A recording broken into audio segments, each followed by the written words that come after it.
Three angle of a triangle আর x minus 15, x plus 45 and x plus 60। তাহলে ট্রায়াঙ্গেলটা কি প্রকারে সেটা বার করতে বলেছি। দেখো আমরা জানি ত্রিভুজের তিনটে কোণের যোগফল কত হয়ে থাকে, 180 ডিগ্রি হয়ে থাকে। নাহলে এই তিনটে কোণ রয়েছে, তিনটে কোণের যোগফল আমরা যদি করি তাহলে আমাদের কত বেরোবে, 3x প্লাস 45 থেকে 15 বাদ দিলে 30, তার সঙ্গে 60 যোগ করলে 90, নাহলে 3x প্লাস 90 ভ্যালুই কত হয়ে যাবে, আমাদের 180 ডিগ্রি হয়ে যাবে। ক্লিয়ার হয়েছে?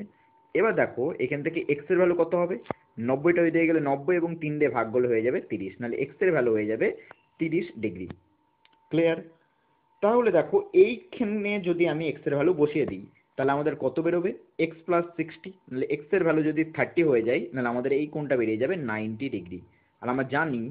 আমরা জানি যে ত্রিভুজের যদি একটি কোণ 90 ডিগ্রি হয়ে যায় নাহলে সেটাকে আমরা কি কোণী ত্রিভুজ বলে থাকি, সমকোণী ত্রিভুজ বলে থাকি, যেটাকে আমরা বলে থাকি রাইট অ্যাঙ্গেল ট্রায়াঙ্গেল। তো অপশন নাম্বার বি হবে একেবারে সঠিক উত্তর। ধন্যবাদ।